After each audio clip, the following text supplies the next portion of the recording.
Okay, I guess I got the thumbs up that we're supposed to get started. I hate to interrupt conversations. I hope that's okay. You know, in church, I usually sit in the very back. If you want to come closer, there's a whole bunch of information on the screen that might be hard to read. It's your choice to sit wherever you like, but the closer up, you might be able to read it better. There's a lot of statistics, a lot of stuff, but it's just to forewarn you. You can move forward if you can't see it as we go on. Thanks for coming. It's a beautiful afternoon at the end of the summer. I expected you all to stay home. I expected to be alone giving this talk. So it's really sweet of you to come. Thank you for coming. It's very kind. I learned a long time ago in giving any talk that there's an immense amount of experience and knowledge in every group I have ever given a talk to, and so I always want to make an invitation to people to, first of all, at any point, ask a question, but more importantly, share a better story, share more information, share a better joke, share whatever you got, so it's more of a symbiotic kind of time together rather than just listen to me blather on about a particular topic. So please jump in at any point. I'd really appreciate it. There's a ton to learn. Climate change is an immensely complicated topic, and there's a lot of questions about it, and rightfully so. Let me just start with a disclaimer. When Ben Meyer asked me to give this talk, I said, hey, Ben, I'm a naturalist. I know a lot about plants and birds and stuff like that, and I read a lot about climate change, but I would never in a million years say I'm an expert. I know experts. I can get you an expert. He said, no, we want you. And I was like, okay. But you're going to get what you deserve in that case, which is someone who, I'm not a climatologist. I'm not a PhD on climate change. I'm someone who pays attention, and I think what I'll provide you is really good information. But if you're here to get into technical details, I'm not the guy. I'm not the guy. What I'm going to try to do is bring it down to earth for all of us who, when we look at a scientific article on climate change, and if you've ever read any of them, they're pretty highfalutin in their language. Like any science, there's a special language associated with climate change that very rapidly becomes incomprehensible to those of us who don't have a PhD in that discipline. So anyway, I'm going to try to bring it down to earth. I have to start always with a Far Side cartoon. Sometime invite me back to give you my Far Side of Wildlife Ecology talk, which is all Far Side cartoons from start to finish. And it's a hoot. It's really a lot of fun. And it's a good way to learn some wildlife ecology concepts because he's great at doing this stuff. Anyway, let's jump in.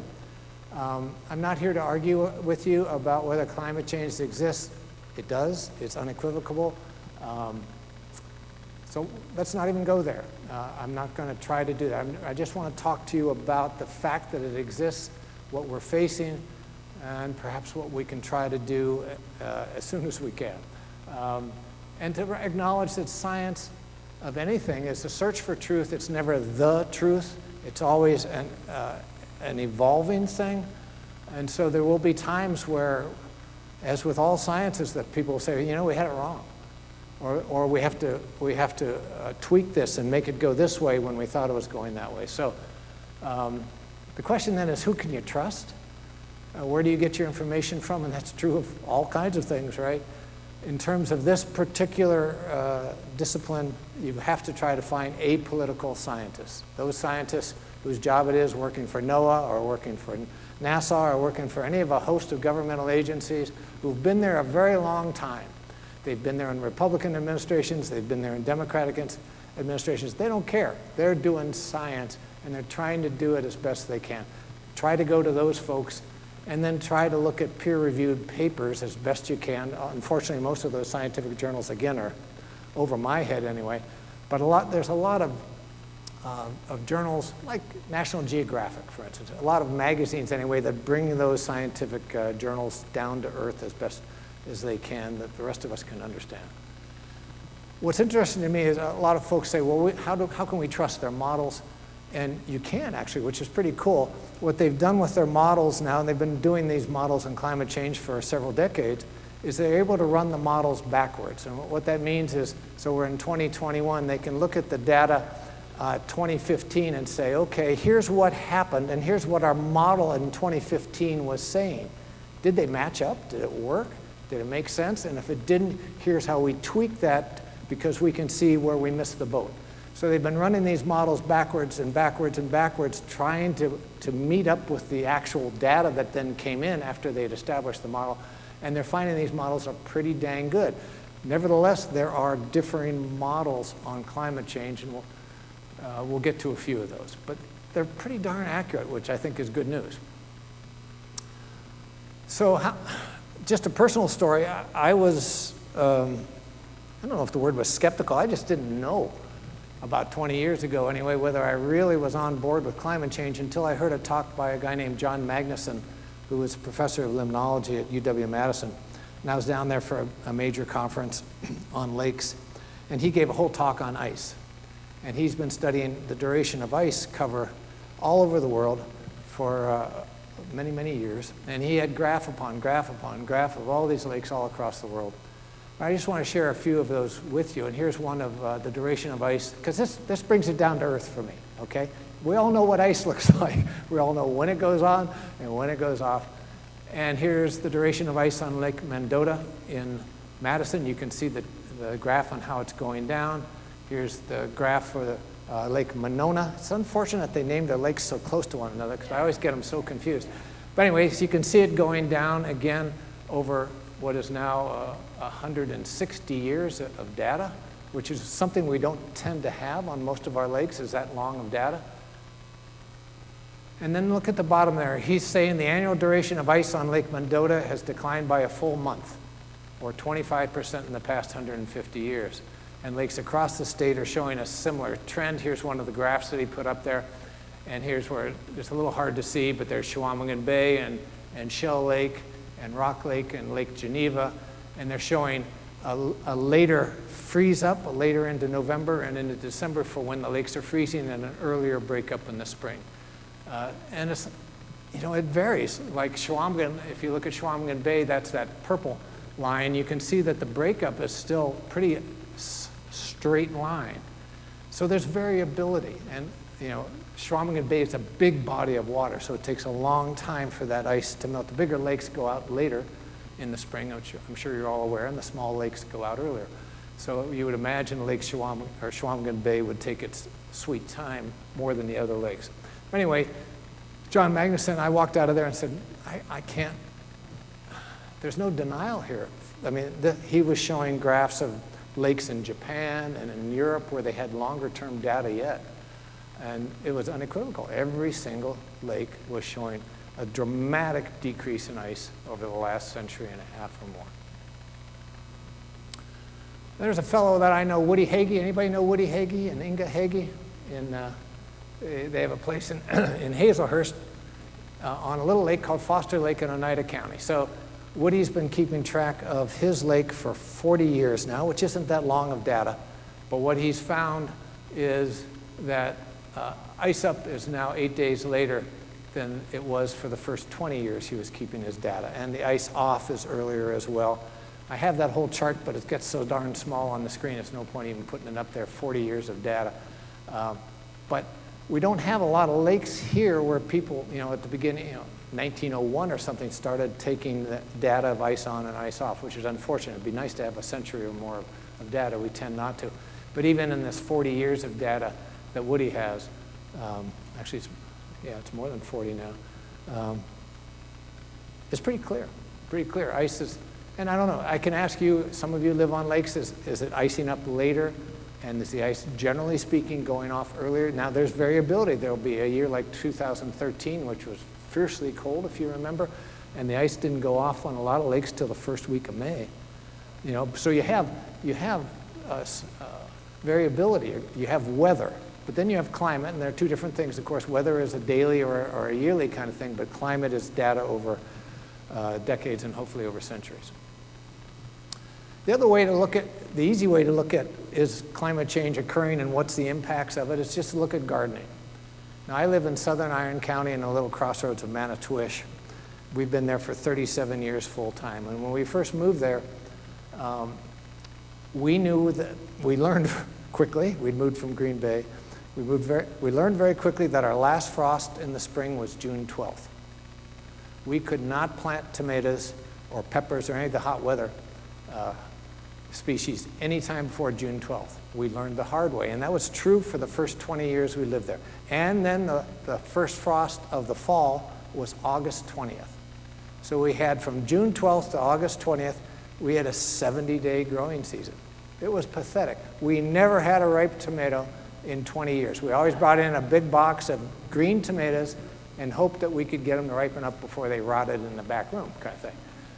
Now, here we are, what are we, August 29th or 30th? 30th today, right? 29th? 29th. I'm retired. I forget. I'm lucky I even know it's Sunday. It hasn't frosted. It hasn't even come close to frosting. And so the frost date has moved back, particularly in the last 10 years, where I am, to now mid-September, to even later September. We should have had a frost by now. And now we plant by June 1st. So we've actually increased our gardening by, it's at least a month. Is anybody else having that experience, that you can plant earlier and you can rely on frost dates being later and so you can get a lot more? I see a couple heads nodding. Does anybody have contrary evidence to it if you're a gardener? There's 60 million people in the US that garden. So I think this is the way, if we want to talk about climate change, let's just talk to people about their gardens. Because most people will say, yeah. I've planted a bunch of zone 4 and zone 5 plants in my yard that should not be growing, and they're doing great. Because I'm like, well, okay, if we're warming up, I may as well plant some azaleas and some rhododendrons and stuff, because they're really pretty. They're not native here, and I always yell at people for not planting native stuff. So I shouldn't have told you that I did that. But anyway, they're so pretty, I couldn't avoid it. They're not going to spread or do anything. So anyway, so what we just here, we used to be zone 3 in northern Wisconsin. We're now zone 4. This is just data, right?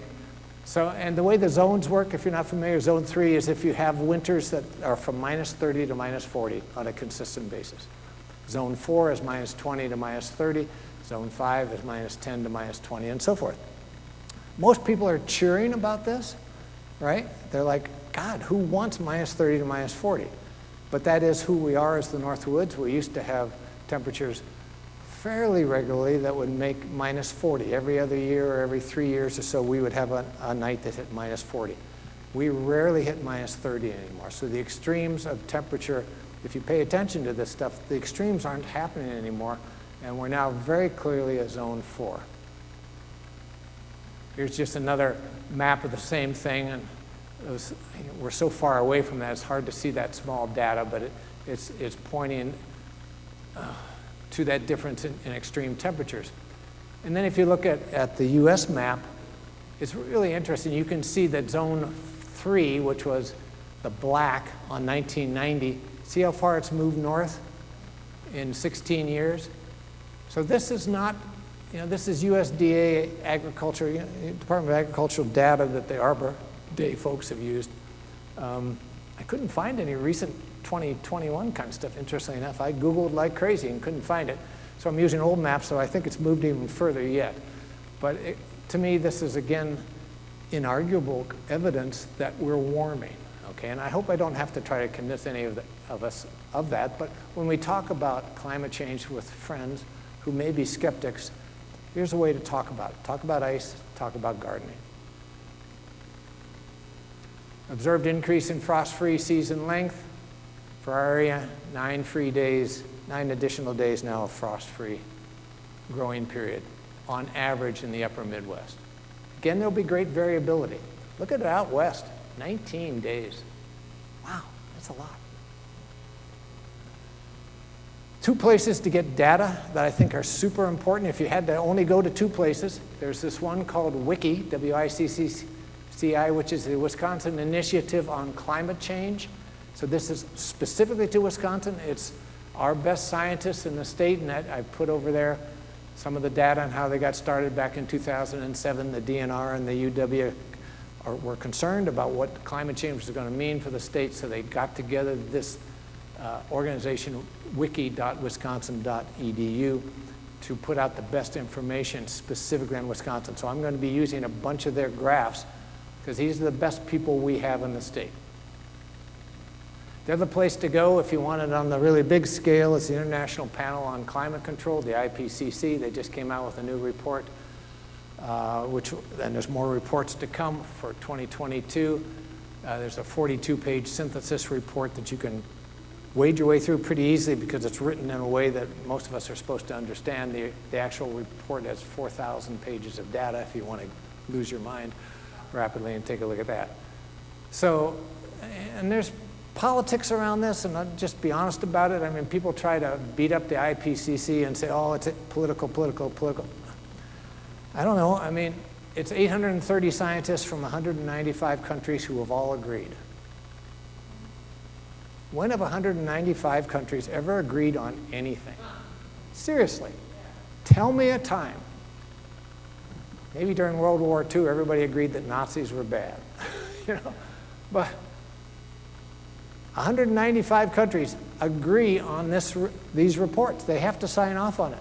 The US agrees, even during some of our administrations where we've said climate change doesn't exist. And again, I'm not going to get political, but that's occurred. I'm just stating the obvious. Our scientists were all saying yes, and they were signing off on this.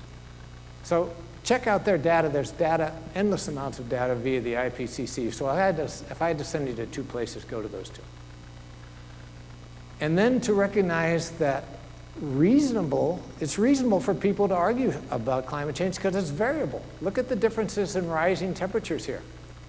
So if you look at, is my thing going to work up here? No, it doesn't. Look at northern Minnesota. It's increased 3.5 degrees. So in Maine, you see where the biggest changes are for the most part in the northern tier of the country? And it's really worse yet in Canada and up into Alaska. That's where the biggest impacts are happening. Look at the southern states, though. They've actually gone down a little in temperature, some of them. So when somebody from Georgia says, hey, I'm not seeing this, well, yeah, you aren't.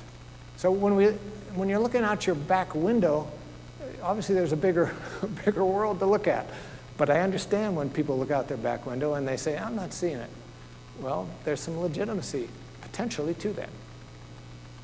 So let's just go through some of the data from the wiki information, WICCI. So here's the change in average daily minimum temperatures in Wisconsin. Again, note the variability, much more in northern Wisconsin. So from 1950 to basically now, we've increased 5 or 6 degrees in temperature. And by the way, a lot of people say, well, so what? So if it's 75 and now it's 80, who cares? I think the easiest analogy to say is what happens when your body temperature goes up 5 degrees? You're really sick. Now, it's not necessarily a very apropos comparison, our physical body compared to the Earth. But the Earth, if you think of it as an organism, as a living body, and having a relatively, actually a very substantially consistent temperature over time, because it's such a massive thing, to change 5 degrees is enormous.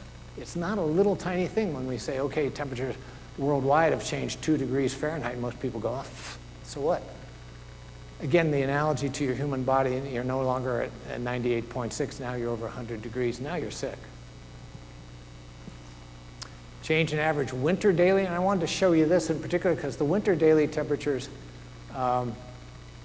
this is the maximum. I'm sorry, so I need to go back here. That was the average winter daily minimum. It wasn't the overall temperature, it was the daily minimum, so we're warmer. Those extremes aren't happening. But maximum-wise, it's it's not going up in an equivalent amount, okay? So again, just to show you some of the complexity and variability here, here's the change in summer daily average temperatures, not so much. So most of our climate change for us here in Wisconsin and truly for most of the United States is happening in the winter temperatures, not so much in the summer temperatures. I could get myself in trouble in that. I should just stick to Wisconsin because I don't know what's going on in Texas, for instance, or somewhere else. It might be getting a whole lot warmer there than it is for winter. So let's just stick to Wisconsin. Here's the historic change in annual precipitation in the last 70 years. 5% here in northern Wisconsin, not that much. But look at southwestern Wisconsin, 20%. That's a lot more rain. Now, how much rain do we get annually? 32 inches, more or less, right? That's our annual. So if you're going up 20%, you're getting 6 inches more of rain. That's a lot. For us, by this graph, 5%, that's not much. That's 1.5 inches. Now, what all the climate scientists are saying is we're going to go up another 2 or 3 inches is what they're estimating will occur in the next 30 or 40 years. We're going to increase our annual precipitation. Let's just give you an example. There's actually a cool chart you can get. I think this is on the wiki site where you can take a variety of cities all around the state, and you can see where the average temperature was in 1960 and say, what's it in 2020? And here's Milwaukee. So Milwaukee's basically increased 4 degrees average annual temperature. So just to emphasize just the complexity of this, because now I'm going to talk about what I really know about, which is plants and animals, and the impacts of climate change on them. It's more than temperature. Temperature is hugely important, but it's also all this other stuff. So we can't just say, just because temperature is going up, that the impact will be absolutely this on this particular tree or this particular animal. Just keep that in mind, and you can read all that stuff. It's just all kinds of variability occurs on other fronts besides temperature. So let's just look at soil, for instance. Look at the soil differences. In case you haven't looked at your soil, in Rhinelander, it should be almost pure sand. Up at my house, it's pure sand. And that was part of the problem in growing those tomatoes. But we've gotten a lot better via compost and some good horse manure. But if you look at right in Vilas and Oneida County, that light yellow is sandy soil. And if you look in the far northeast and the far northwest, you also see a band of yellow. That's where our sandiest, porous soils are in Wisconsin. Where that brown kind of color is and that lighter green, those are called sandy loams or silty loams. That's our best attempt at soil in the Northwoods. Nowhere near as good, if any of you are from the Madison and the Prairie Country. I mean, that's soil down there. What we have up here is some kind of fake facsimile of that. But it's still a whole lot better outside of Vilas and Oneida County. It's a whole lot better in those places than it is where we are. So I had someone tell me a few years ago when we were talking about climate change in a class I was teaching at Nicolet College, someone said to me, well, you know, this climate change, who cares? We'll just move our farms north. And I said, well, hang on. There's this thing called soil. You're not going to grow corn on our sand up here. It ain't going to happen. If you know anything about gardening or farming, you've got to have decent soil to grow these nitrogen-requiring crops. She was convinced, oh, no problem. Human beings will adapt. We'll all just move north and everything will be hunky-dory. And I was like, well, anyway. I won't go any further. So when we're talking about Wisconsin in particular, hopefully you all know about the tension zone. This is this area in the central part of the state that vaguely follows Highway 29. And this is where the Northwoods is above the tension zone, and below that is the southern deciduous forest and oak savanna prairie country. And this is a chart showing the range limits of different species. So southern species reach their northernmost range at the tension zone, and northern species reach their southernmost range at the tension zone.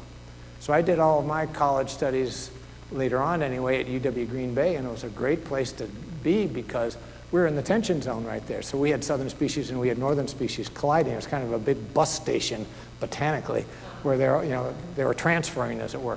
Look at Vilas and Oneida. Well, Oneida has 7. Vilas only has 1 species that reaches its range. So do you see what I'm saying? So if we start moving the tension zone north via temperature, and again, more complicated than that, but a lot of this is based on temperature and soil, but we start moving that north, we're going to bring a whole bunch of species from the south, but we're also going to move a whole lot of species out of the north, right? This is just common sense. This isn't political. It's not anything else. It's just common sense. We're in what's called the Northwoods. We're a transition zone between the boreal forest in Canada and that southern hardwood forest, oak savanna prairie place. So we have some tree species, and I'll show you some that are really specific to just the Northwoods. They only really grow here. They don't grow up into Canada. They don't grow down into Madison and in Chicago and so forth, because we're a transition zone botanically. If If you look at a map of the early vegetation of Wisconsin, so just again to reemphasize this, you can see where that tension zone kind of went between the green and the yellow, right? You can see where that followed. So all that yellow, you can't read that from where you are. I can't read it from where I am. The yellow says oak savanna, bur oak, southern oak forest, so forth. And then the green, you're getting up into what's called northern mesic forest, which is hemlocks and yellow birch and basswood and so forth. And then the red is what's sitting right on top of those sands. So that red on Vilas and Oneida County is the pine forest. We are the place where the true pinery was, because our soils, and here's the technical term, they suck. Our soils suck, you know. But pines are a drought-based species. They do really well outcompeting other species on poor soil. So if you look to the far northwest and far northeast, remember those sands were there? And you're seeing that yellow with the dots on it, those are pine barrens. Those are areas where the soil is even worse than what we have here. That was a fire-based system that had just jack pines growing, and there'd be a fire every 15, 20 years roaring through there. It was like an oak savanna in the southern part of the state, but it was jack pines in the northern part of the state, and some red pine. So anyway, so you can see how this all fits together. This is pre-settlement forest.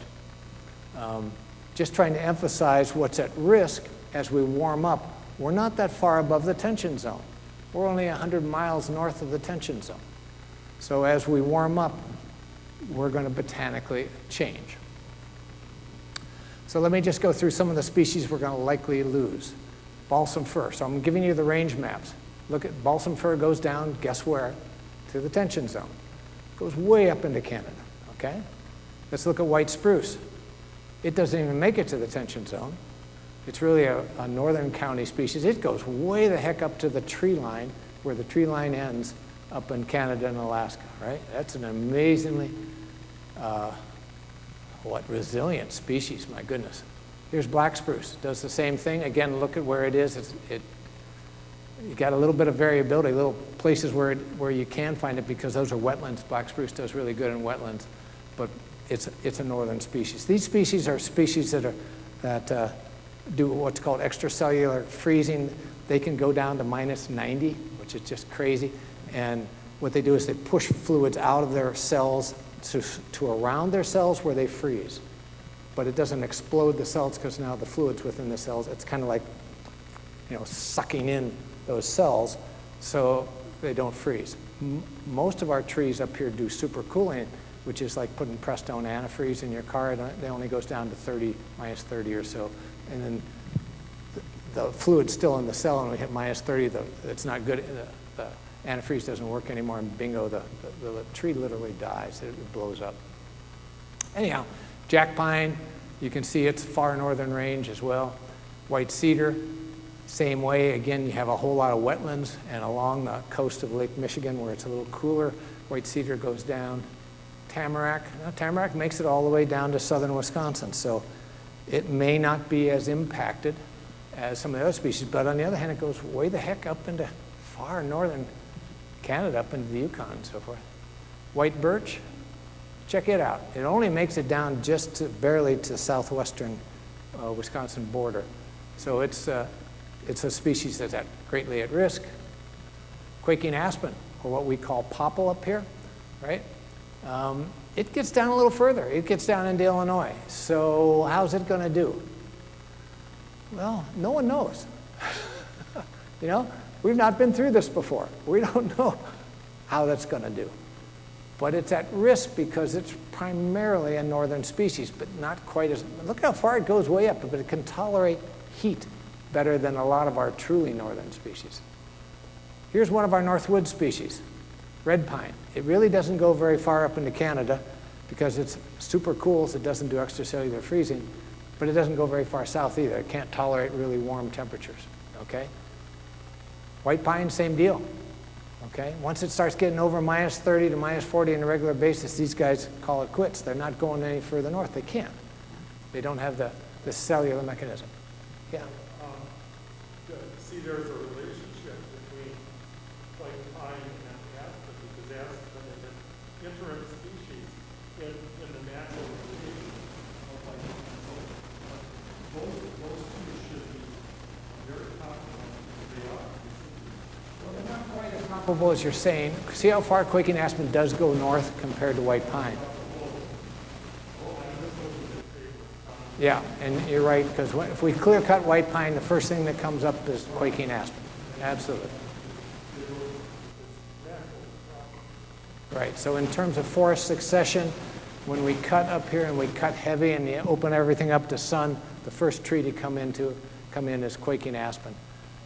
And it dominates stands here. And then it dies rather quickly off because it can't tolerate its own shade. So we go through this process of getting shadier and shadier and shadier. Then we go from what are called pioneer forests to climax forests, and it's from full sun to full shade. Just to show you it's more complicated than temperature, here's American beech. We don't have any beech trees over here. But if you go over to Marinette County and over into eastern Wisconsin and up actually into Ontario and up into the UP, there's lots of beech trees. How come there's no beech trees here? Well, the best ecologists say we're not moist enough over here. We're too dry, which I find really hard to believe, but that's what they say. So we're never going to get beech. Well, maybe if we get our 2 or 3 inches more of rain, maybe beech will start moving over our way. But clearly, as you start getting to Minnesota, it gets drier, right? Because they're starting to get into prairie countries, you're starting to get in towards western Minnesota anyway. But to think that central Wisconsin is drier somehow than eastern Wisconsin, and therefore beech won't grow here, I find really hard to comprehend, but that's what people way smarter than me say. Look at eastern hemlock. Somewhat the same deal. Eastern hemlock is here in northern Wisconsin, but as soon as you get over to Burnett County and Douglas County, it's gone. And you do not find it in Minnesota. Again, because it's too dry over there, hemlock needs moist conditions. Goes way down in the Appalachians. So anyway, I'm just putting this up here to show that it's not just temperature, it's also going to be what's the moisture regime going to be about. Are we going to dry out? Are we going to get wetter? And where is that all going to occur? And so this is a slide I've taken from David Mlodinow, who's a UW-Madison forest ecologist. 200 scientific papers, way smarter guy than I am, so I stole this from him with his permission. And so he's showing that the natural reproduction of red pine, jack pine, white spruce, balsam fir, and paper birch will decline, and some species may be lost. And up will come southern oaks and hickories. That's what's going to happen in the next 50 or so years, but the problem is trees are slow moving, right? So how quickly will that happen? The bottom line is northern and boreal species will decrease in extent. And he lists the same species. Species likely to show some decline are those that you see, including aspen and yellow birch we didn't talk about. But then we're going to get bur oaks and black oaks and bitternut hickory. We're going to turn into an oak savanna. That's what we're going to become by the end of the century. Kind of hard to believe, isn't it? I mean, it's just science fiction. But that's what the temperature and the moisture says we will be. Yeah. Right, so they're used to a whole lot better soil. So that's where people are confused. How will they do? Don't really know. We have white oaks up here. There's some swamp white oak here that are doing okay. So maybe they'll adapt to a poor nutrient regime. There's more questions than absolute answers. That's a great, sorry, I don't know the answer. So here's the problem, rapid climate change versus slow-growing trees. What's going to happen in 50 years is all this hits the fan, and now these trees are, well, they can't migrate. I mean, they can't get up and walk north. So we're going to have a decline in resilience, a decline in robustness of all these tree species. They'll be dying off. But they've got to also get themselves moved north. So the question is, how's that going to occur? And then you have fragmentation getting in the way. So how can you get a seed over the top of 500 acres of corn between that bur oak stand and the next place where it needs to get to? So what kind of change could we see? Some gradual, some rapid, some erratic. I'm sorry, I'd love to give you absolutes, but there are none. So it's going to mean this gradual forest change. But there's lots of uncertainty. If you want to dive deeper, here are 2 big-time books written by the Forest Service, in particular, along with the Nature Conservancy for both Minnesota forests, northern forests, and Wisconsin forests. So Write that down quick. You can get these and dive in deeper if you wish. One thing I find really interesting about winter is the necessity of it relative to insects. So let's just look at emerald ash borer, for instance. Emerald ash borer is here in Rhinelander already. So are some of you losing ash trees already? I see a few people nodding their head. It's not up to Manitouish yet. We're not losing anything. It is an ironwood, interestingly enough. So it's kind of skipped over, I think, coming across the UP. But look at that statistic. So they start dying at 10 below. About 50% die at 20 below, and 99%, 98% die at 30 below. If we want to stop emerald ash borer, we got to keep winter if we want to have ash trees. Now, there are people who could say, well, so what? There'll be some other tree that comes up. Who needs ash trees? But I don't know. I love ash trees. Winter is essential. Gypsy moths, same deal, a little bit lower temperature, or higher temperature, minus 17, warmer. Asian longhorn beetles, same deal. Forest ant caterpillars, same kind of deal. They all super cool. So they all do that thing where they're putting some antifreeze, it's a glycogen sugar kind of solution into their systems, and then they'll freeze over the winter, but again, they can't tolerate too intense of cold. Here's the one that really worries me, is the hemlock woolly adelgid. Hopefully some of you are familiar with that. It's coming our way. It's already in the UP. It's killed tens of millions of trees in the Appalachians and all the way up into Maine, and it's moving west. But look at the numbers, 99% die at minus 30. If we want to keep our hemlock trees, and we don't want our forests to look with all that death that a shot from Tennessee or somewhere, North Carolina, we got to keep winter. We got to have those extreme temperatures where when it gets to be minus 30 or minus 35, I'm sitting by my wood stove and cheering. I'm not going outside because I don't like it any more than the rest of you. It's stinking cold. Who wants to be out in that? Cars won't start, all kinds of problems. But it's what makes us the Northwoods. Winter is our personality. It's who we are. If we want to be like Des Moines, Iowa, just keep on keeping on. Nothing changes if nothing changes. This has to change, and we're going to lose all these trees because we're losing our cold. And I heard a talk by a guy who was an expert on diseases, and he went through all these diseases and things that are also being tamped down via cold weather that are associated with southern states and other insects that will come north as we warm up. It's not a good scenario. Here's the Western Canada mountain pine beetle. I don't know if any of you have been out west and seen all these pine trees dying by the millions due to this native species. It's a pine beetle. But look at that range map. I don't know if you can see. That's white pine going all the way across Canada and meeting up to the range of what is just now a Rocky Mountain and West species. That pine beetle can come via white pines and get to us via that bridge through Canada. And what's happening, why these pine beetles are going crazy, say the scientists, is that it's warmed up so much in the Colorado and Montana area that now they can go through 2 life cycles in 1 year rather than just 1.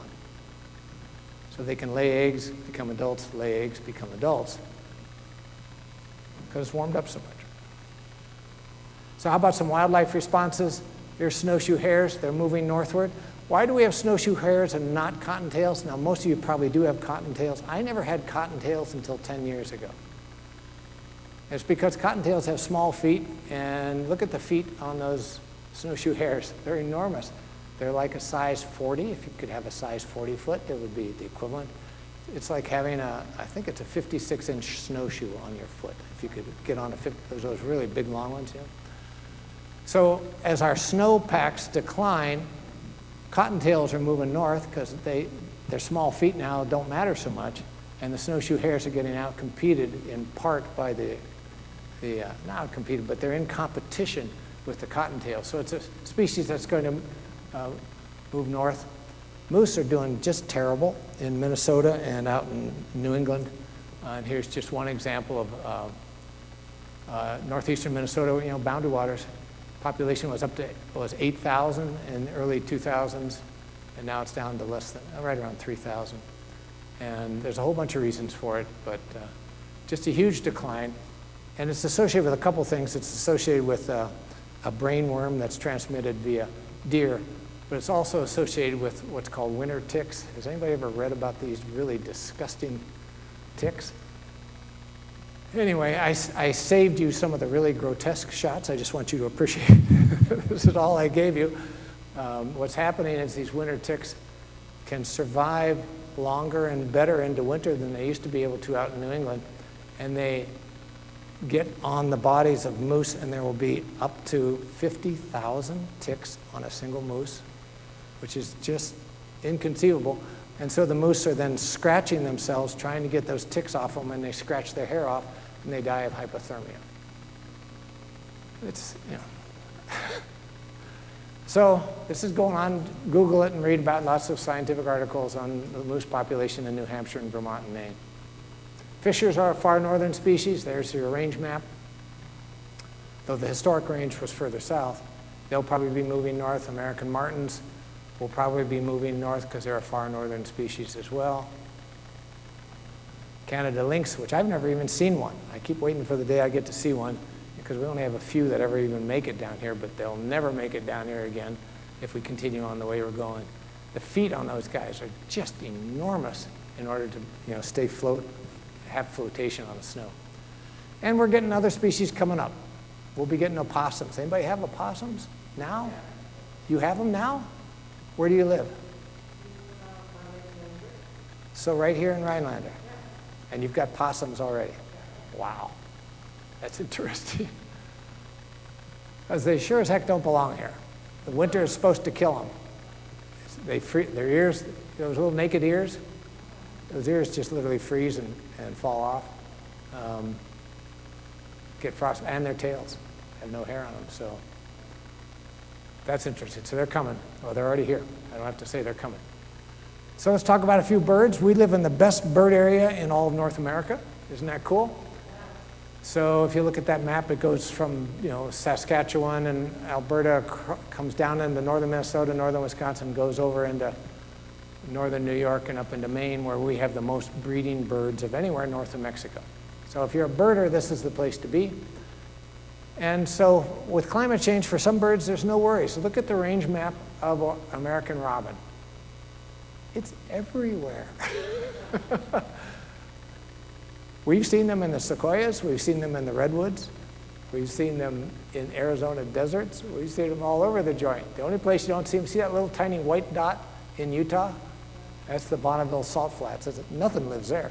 So that's the only place they don't breed. So they're going to be fine. Red-winged blackbirds, look at their range map. They'll be fine. Warm it up all you want. I mean, they breed all the way down into Mexico, for heaven's sakes. Common grackles, pretty much the same way, year-round. You know, it's all of all of eastern North America, and actually right over to the Rockies. Yeah. So the comment, and for those of you watching, is that that's fine by this gentleman. He doesn't like those grackles, but they're a native species. I have too many in my yard, too. I would like them to decrease. Oh, well. And for some neotropical migrants, so here you're looking at indigo buntings. Look at, you know, we have 133 species out of 226 that nest in Wisconsin that are neotropical migrants. They winter in Central and South America. So indigo buntings go way the heck out of here, but their range is all of eastern North America. So they're breeding all the way down in Mississippi. So they're not going to be impacted particularly. But what we're showing through Christmas bird counts is that birds are moving north. This is a whole bunch of data from Audubon, and what can we pull out of here? I think I got one right here that says it better. Over the past, so 58% of observed species are having a significant northward movement. Basically, this is when we go out and we do our Christmas bird counts. These birds weren't being seen 30 years ago on these Christmas bird counts, and now they are being seen. They were southern species, now cardinals. How many of you have cardinals? Great example. Cardinals do not belong up here. But they're really getting quite common comparatively. I'm going to go through a few of those. So for some far northern breeders like tree sparrow, they migrate through. What's going to happen with them? Well, one of the concerns is, they have to have stopover sites. Will we have the places where they stop to rest? How will those be impacted by climate change? Now, here's a winter wren. It breeds way down into southern Wisconsin. Is that going to be okay, or will it move completely out of Wisconsin if we go to oak savanna? So you look at that and you say, well, they're really in the far southern Wisconsin. They're not there now. So the likelihood, just as a speculative thought on my part, is it's going to be really tough to be a winter wren 50 years from now up here. So you got a whole lot of birds, if you're not familiar, that just reached their southernmost range here. We're so lucky as birders to see these. So dark-eyed juncos, who most of us see in migration, actually do nest here. We're at the southernmost edge of their range. There's their range map. Hermit thrushes, one of the most beautiful singing birds on the entire planet. Look at their range map. They're not even down to central Wisconsin. They'll be gone. Common loons. Ooh. The iconic species of the Northwoods. We're already seeing this. Are you familiar with Walter Piper? Anybody? Yeah, some people are nodding their heads. You got to go to his loonproject.org. He's a researcher here for now 30 years, particularly in Oneida County here, researching several hundred lakes. But what he's come up with now in his data is that we're losing chicks. There used to be 2 chicks per pair on average. Now it's just 1. And you can read some of this if you can see it. 31% more chicks now perish before they reach 5 weeks. 82% more chicks die after reaching 5 weeks of age. Furthermore, even chicks that survive are now in poorer condition as measured by body mass. In short, breeding pairs in northern Wisconsin now raise fewer and less robust chicks than they did 25 years ago. And then they all leave, the young leave of this year, and they don't come back until they're 3 years old, and fewer are coming back. They're called floaters because they're trying to find a territory initially. They're the teenagers, if you will. And he's finding a far smaller population of floaters returning. So if his model is correct, and he doesn't know if it is, but he's just looking at the data, looking at the trending lines, he's saying that as of 2031, in 10 years, we'll see 1/3 loss of all of our loon breeding territories.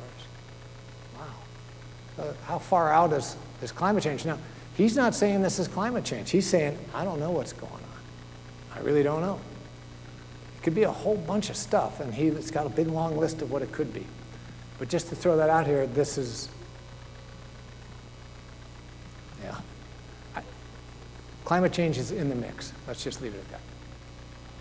Common terns nest just way up on Chequamegon Bay. For the most part, maybe a few along Lake Michigan. So they're going to, be moving north. Yellow-rumped warblers, butterbutts, are called by birders. They're down to central Wisconsin. So what's going to happen with them? Pine warblers, same thing, just down to southern Wisconsin. Look at that range. It's just purely the Northwoods, right? They don't go up into Canada, hardly at all. Palm warblers nest only in far northern Wisconsin, then way up into Canada. Black-throated green warblers. Did y'all know there's this many species that are real specific to us?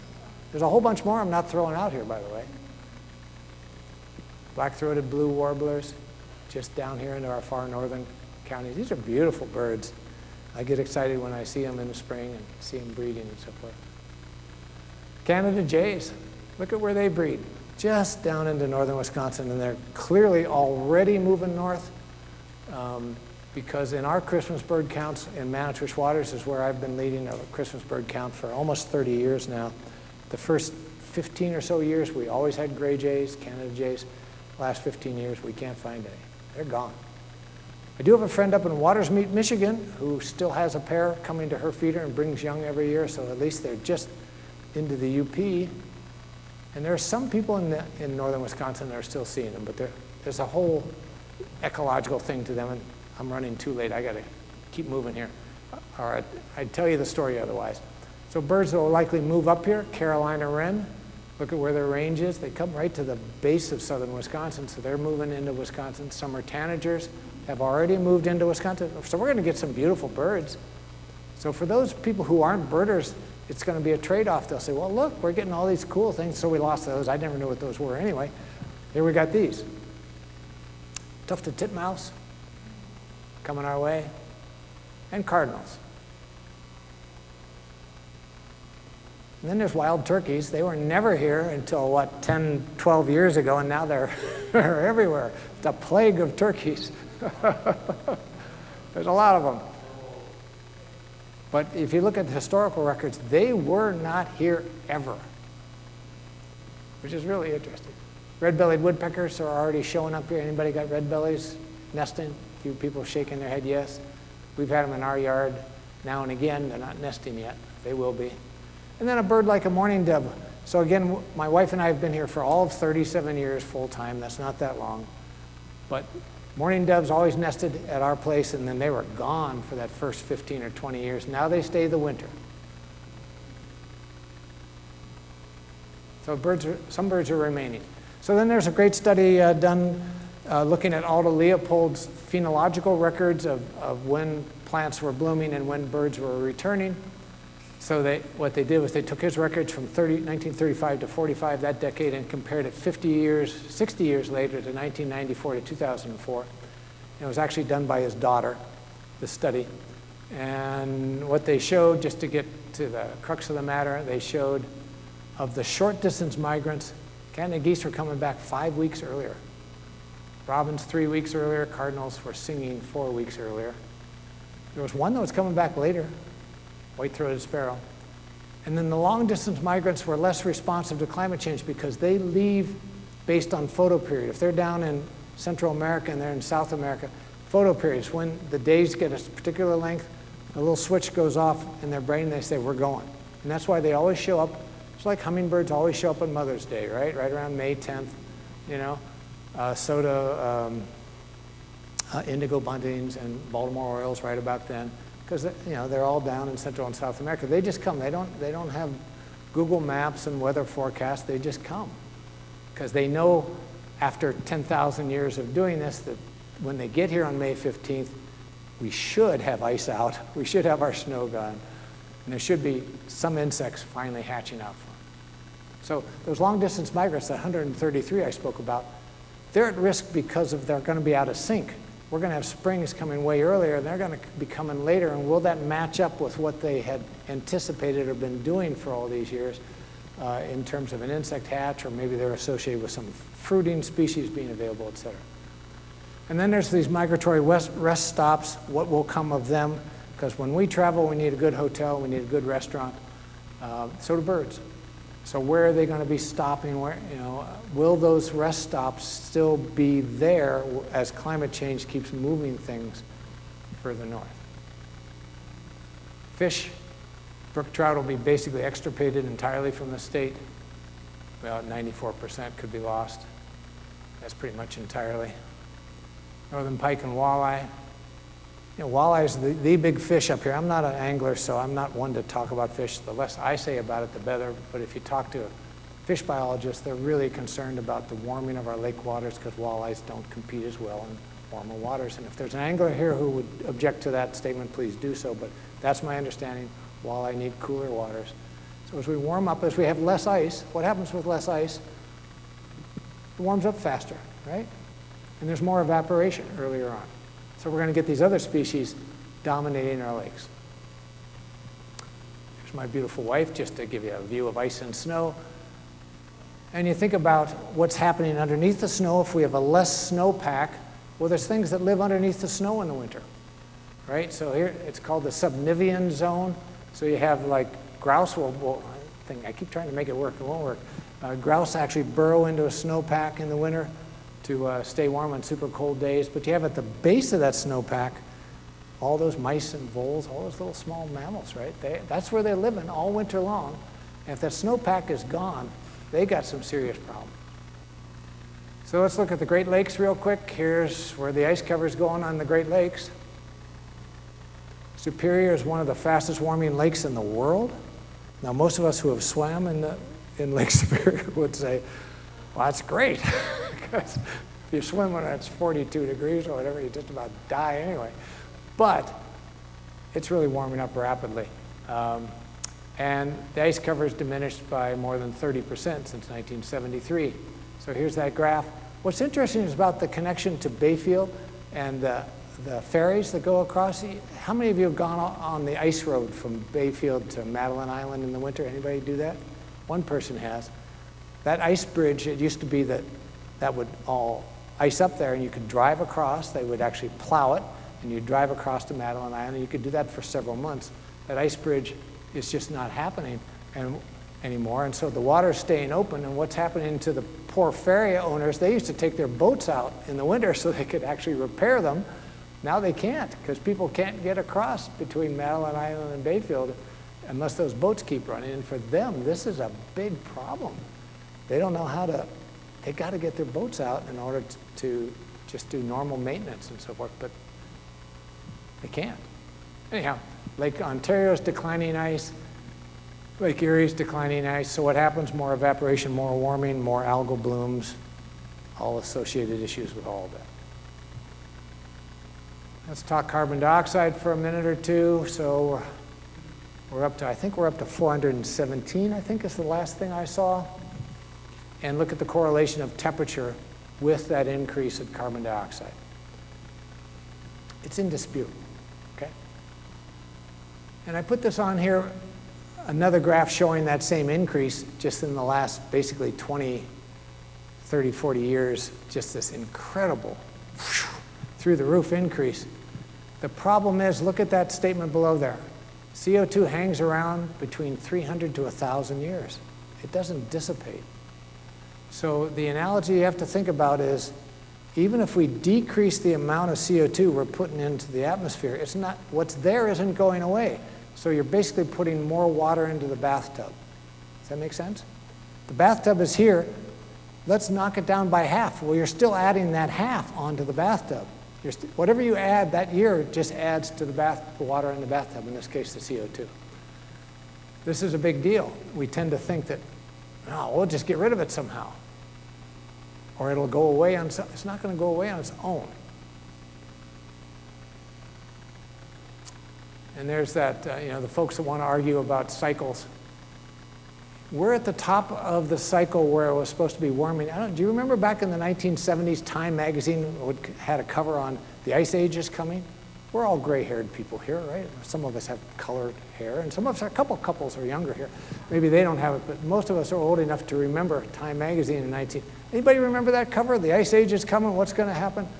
We're supposed to be in this cycle heading to colder temperatures. That makes it even more remarkable that we're actually heading to warmer temperatures. We're not in the cycle anymore of going up. We hit that peak. We're supposed to be going down. It's intriguing, isn't it? So that's the bathtub metaphor, and where are we going? So here's different emission concerns, and then associated with what kind of temperatures we're going to run into. And you can just see, even if we take it down to nothing by 2100, we'll still have increased 1.8 centigrade, which is 3 degrees. We're still going to be going up because the bathtub will still have been filled even while we're doing that decline. So future projections and change in precipitation, it's interesting. Spring, there will be a change of 10%. So maybe that's our 3 inches that everybody's talking about. 3 inches we're going to probably increase in spring. And that's a big deal that it's mostly going to happen in spring because that's when we have floods, right? And that's when groundwater will rise and we'll have that water table come up. And it's a real concern for not only flooding, but for wastewater treatment plants that might not be ready for this upwelling of water. Because here's the change in precipitation in the summer. Not much. Yes?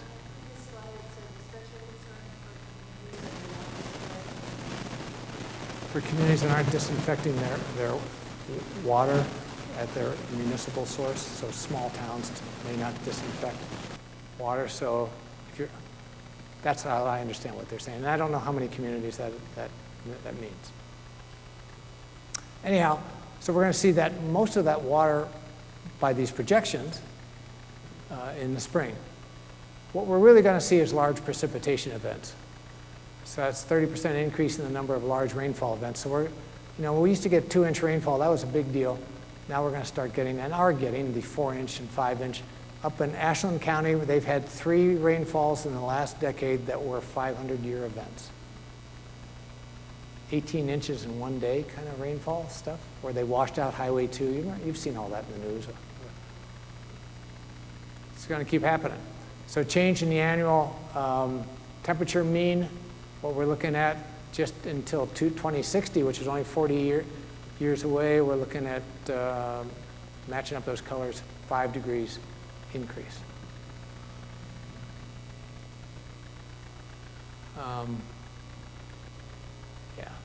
And just, oops, come on. But again, the real change is winter. So look at that same change in winter. It's looking at 7 or 8 degrees in winter of an increase of minimum temperatures. Again, most people are going to cheer and go, it's great, it's not so cold. Put it in that ecological context, and it's really, really an awful thing. So we're going to have fewer cold, extremely cold days. I'm just going to blow through these because we're getting late on this. We're going to have more very hot days. So here, these charts are of changes of the number of days that will now be over 90 degrees. For us, that's going to be 10 more days over 90 degrees than what we get now. We hardly ever get any of them at all. But then you look at days over 100 degrees, holy man. That's not going to impact us, but if you're living in Illinois, you're going to get 10 or 15 more days of over 100. Holy man. And here's just an example of some of the things you can put together. So by 2080, here's Wausau. What will Wausau look like in 2080? It will look like Ottumwa, Iowa, which is basically right on the border there with Missouri. That's where we're headed. So what to do and what's being done now that I've completely depressed you beyond anything you imagined, and you're very sorry you ever came. Because there's a lot being done, and there's a lot of hope. I want to stress that this is, I think, still doable. But man, it's going to take some real commitment. So first of all, we have to honor the precautionary principle, which says that even if some cause and effect are not fully established scientifically, because we can't get, like that first slide was the indisputable evidence of the guy in the outhouse, being frozen. We're not going to have the absolute smoking gun that everybody 100% across the country is going to say, you're right, climate change is the worst thing we can possibly imagine in our lives, let's all pull it together. Ain't going to happen. What the precautionary principle says is, even if it hasn't been fully, you don't have the absolute smoking gun, in this context, the proponent of an activity should bear the burden of proof. So if we're going to continue pumping CO2 in the atmosphere, the people that are doing it better be the ones that can tell us it's not going to cause any problems, rather than us, who aren't the ones doing it, who are saying to them, you're causing all this problem, and they're saying, no, we want to just keep things as they are. That's a huge generalization on my part, but the precautionary principle is really important. I love this quote by Margaret Mead, never doubt that a small group of thoughtful, committed citizens can change the world. Indeed, it's the only thing that ever has. And of course, there's Greta Thunberg, who's now off of the media cycles to some extent, but she's still out there. I thought it was such an amazing story of her and how millions and millions of people were moved by this little 15-year-old from Sweden, for heaven's sakes. Why her? What was the tipping point for her being the catalyst for so much effort around climate change? You think of young people, they're all looking at this stuff and they're going, should I have a child? They really are. My youngest daughter's 34, and she's just flipped out about this. She's just like, what am I going to do? She says, and I'm your age. What's my life going to look like? Wow. So, talk about net zero, because you hear this phrase a lot in the news, and I get worried about this net zero emissions because I'm like, well, we're not going to fly planes without burning some gasoline, and people object to it and say, well, it's impossible, and they're right, it is impossible. What net zero means is the point at which Residual emissions of greenhouse gases are balanced by technologies and natural methods of removing them from the atmosphere. It takes into account that emissions that can't be avoided, such as from cement making, which is a big emitter of CO2, interesting enough, where a large proportion of emissions are generated as a byproduct, that these are still going to continue. So we're going to have to still use some oil. I don't think we're going to fly planes with solar batteries. We're not going to run huge, big equipment and other things that we are doing. But what we have to do to get to net zero is balance that out with technologies that either take CO2 out of the air, which are really unproven technologies at this point, and think about it on a global scale, holy buckets, and or planting more trees, et cetera, et cetera. So here's where we start getting hopeful. The United Kingdom has signed into law that they will hit net zero by 2050, which is kind of late in the game, but a whole bunch of other companies, 4,500 companies, have also signed to have their emissions by 2030 and reach net zero by 2050. A whole lot of people are getting on board. Wind power. 2020 was the best year in history, 53% increase, over half as many wind turbines went in, but we need to triple that amount every year to get to net zero by 2050. So that's a very positive statistic, but we need to do more. China and the US are leading the world. China by far leading the world. So here's China at over double of what the US is doing. But if you read through that real fast, you'll see that they're also producing 53% of the world's coal-fired electricity. So, and they're also opening up some new coal mines. So come on, China. They're doing a lot. They have way more electric cars than we do. They're doing a whole lot better than we are. But they're still doing a whole lot worse than we are. US is cranking it up. We're getting better. And who leads the way? Texas, Wyoming, Oklahoma. Now when you drive through those states, it's wind turbine farms. I mean, it's really cool. 30 years ago, that was a dream that we would see that kind of stuff. And now it's really common on the landscape. So when I think of positive things, wow, look at Germany. They're going to aim to supply 65% of all their electric consumption by 2030. They're already at 27%. That's one country saying we're really going for it. We're going to hit 2/3 of all of our energy needs by 2030. That's what every country has to do. So it can be done. It's political willpower. And so another good statistic, renewable energy sources produced significantly more electricity than either coal or nuclear power during the first 5 months of 2020. Still not enough, but we're moving in the right direction. Most of that, by the way, is hydropower. Solar and wind are way below that, so dams, which are not a great thing ecologically to do, but they produce a lot of power as long as there's water to go over the dam, and you're seeing a lot of the drought out in the West now where there's a lot of dams just closed down. They don't have any water anymore to go through them to produce the hydropower.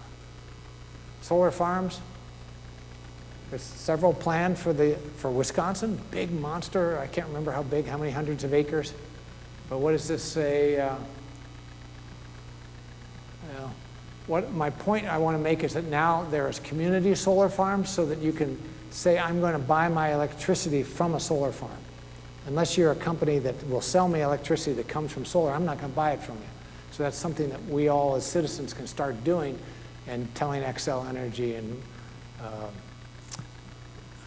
the other power companies that this is what we want. And demand it of them, because it can be done. Electric cars, we're just scaling up again. What do I want to pull out of this? Last year, 2020, in which sales went down on vehicles, electric cars went up by 41%. That's pretty cool. And what they're saying is by the end of the decade, we're looking at 145 million electric cars on the road.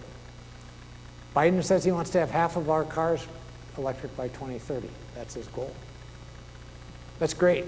Whether he'll make it, really isn't up to him. He can put all the highfalutin goals out there he wants. Can he get the public to buy these cars, and can the car companies produce them such that we want them? It's hard up here in the Northwoods to want to buy an electric car when we're going to have those minus 20 and minus 30 days and those batteries run down pretty quick, and you have to drive a long way to get to things. I used to commute 60 miles every day to come down here and teach at Nicolay, you know.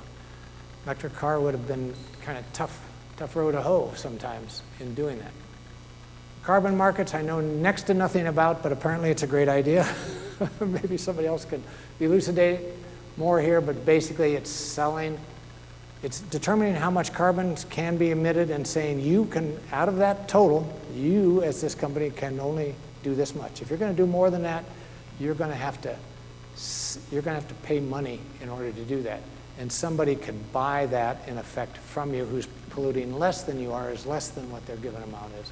It's really complicated, but apparently it's doable, and it should be something we are doing. I'm right near the end, so if you're, stay with me just for another 5 minutes at most. So I thought this was real interesting. Global Warming, 6 Americas, a study done of who we are as people.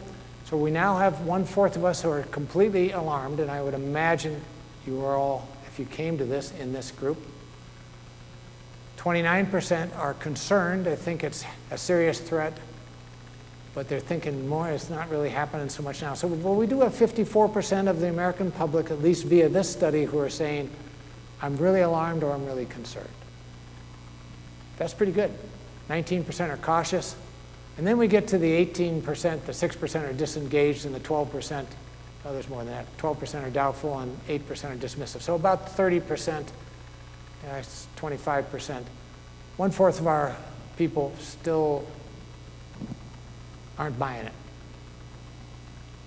But the good news is 75% are right there.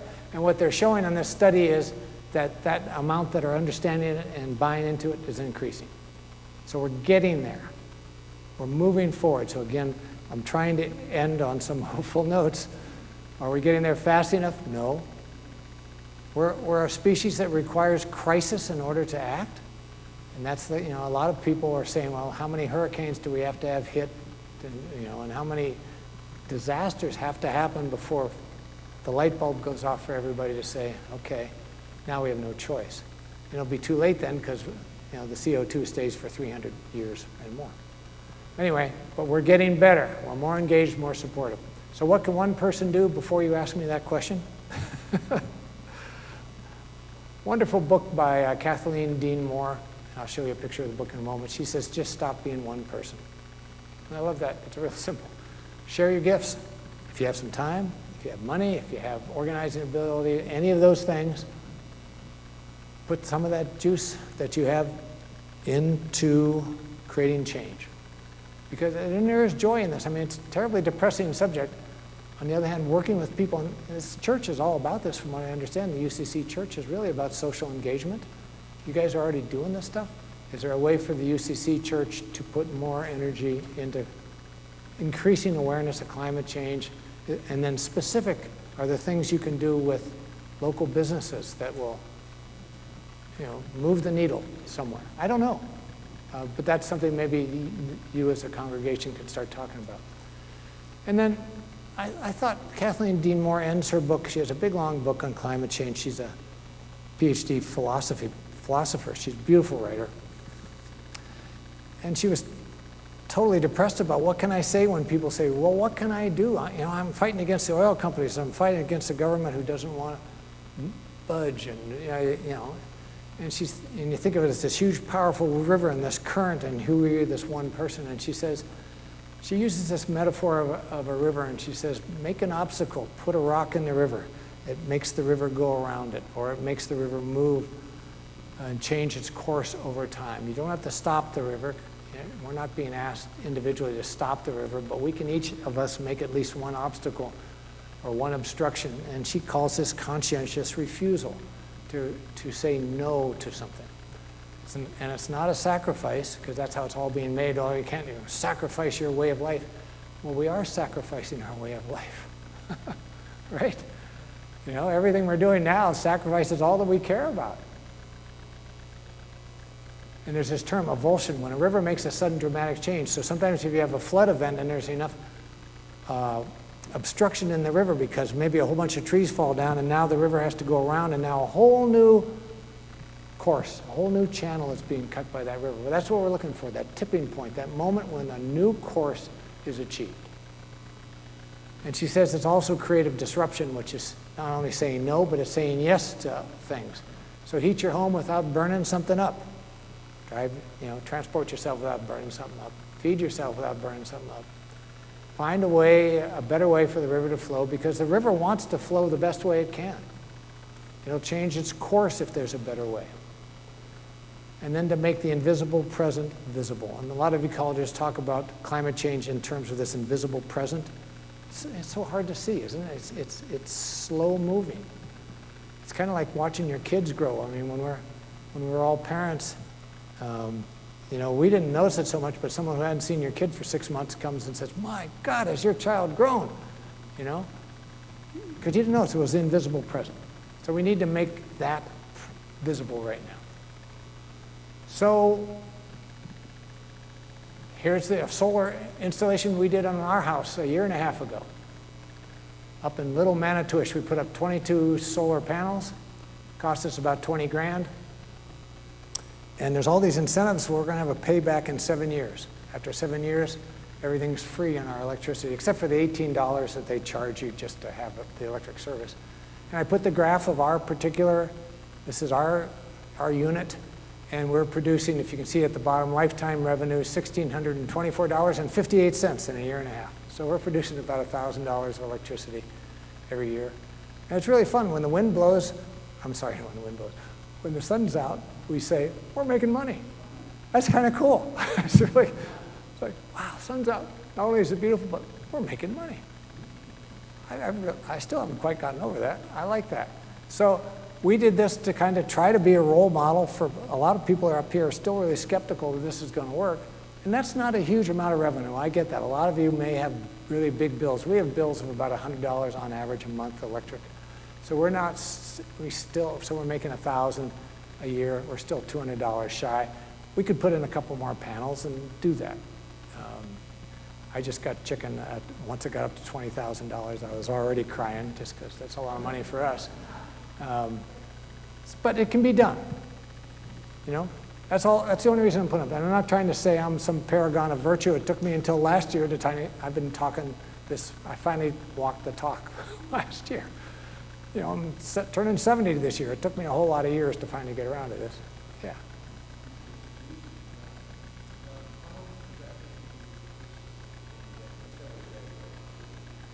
Very little.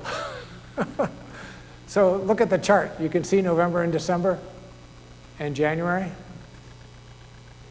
Yeah, so you got to be still hooked up. We don't have batteries because that was a whole bunch more money yet. And we said, okay, we're going to stay hooked into the grid, and we're just going to have to pay our full bill, which in December is like $130. It's a lot. But we don't have a choice because the sun just isn't doing it for us. This is a really good chart, too, just to kind of, because I can then break it down every day and see exactly what we're doing every day. And you can basically see how much sun and how much shade we're having on any given day. And all the years from here on in, we'll be able to basically see that. So anyway, last but not least, why don't people believe in science? Gosh, I'm going way too long. Because of confirmation bias and motivated reasoning. And I love this. I read this article, and he said this one guy says, we're all still in high school. And all he meant was, we all want to belong to a group of people, just like we did in high school. We have a peer group of people that we want to stay with. And if that peer group is saying, climate change doesn't exist despite all the evidence, we're going to stick with that because there's consequences to not sticking with that. Those are our friends. Maybe they're the person who runs our business. And if I say something, I could lose my job, or I could lose my chance at a promotion, or I could lose my neighbor who's been a good friend for lots of years. So it's identity affirmation. We're all still in high school in a whole lot of ways, and I am too. I can give you examples of where I have dismissed something politically that was bad associated with somebody I support because I was like, well, and then anyway. And we're all lawyers. We cherry pick information, right? To whatever we believe, we're going to find the information that supports that. It's the lawyer who's going to either, who's either the prosecutor or the defense attorney, and you're not going to give the other side any information that will support their side. It's impossible to make a man understand something if his salary depends on his not understanding it, right? So, a couple books that you can, that I recommend taking a look at. I think that's it for me. I like that, Calvin and Hobbes. But I'll go back to these books and leave them up there. It's really late. I've talked way too long. I'm really sorry. Any questions, comments? Or you're welcome just to run out of here as fast as you want.